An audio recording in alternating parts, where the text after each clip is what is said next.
Essuula y'e15 Omugugu gwa Mowaabu. Kubanga mu kiro kimu Ali ekya Mowaabu baakizisa baakimalawo. Kubanga mu kiro kimu Kiri ekya Mowaabu baakizisa baakimalawo. Ayambuse Ebayisi ne Diboni ku bifo ebigulumivu okukaaba amaziga.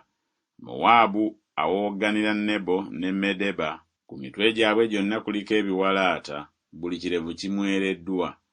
Beesibira ebibukutu mu nguudo zaabwe. Waggulu ku nnyumba zaabwe ne mu mbuga zaabwe buli muntu awoogana ng'akaaba nnyo amaziga. Ne Kesuboni alira ne Ereyale, eddoboozi lyabwe liwulirwa okutuuka e Yakazi. Baserikale ba Mowaabu kyebava boogerera waggulu, obulamu bwe bukankana munda mu ye. Omutima gwange gukaabira Mowaabu, abakungu be baddukira e Zowali eyeegula Suserisiya, kubanga awayambukirwa e Lukisi gye balinnyira nga bakaaba amaziga. Kubanga bakaabira mu kkubo ery'e Kolonayimu okukaaba okw'okuzikirira. Kubanga amazzi ag'ennimulimu galirekebwawo, kubanga omuddo guwotekedde ddala, omuddo omugonvu guggwaawo, tewali kintu kimera. Ebintu ebingi bye bafunye n'ebyo bye baterese kibaliva babitwala eri omugga ogw'enzingu.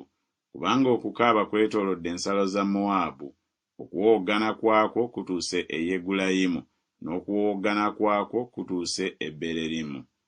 Kubanga amazzi ag'e Dimoni gajjudde omusaayi, kubanga ndyeyongera okuleeta ebirala nate ku Dimoni, empologoma kw'oyo awona ku Mowaabu ne kw'abo abalifikawo ku nsi.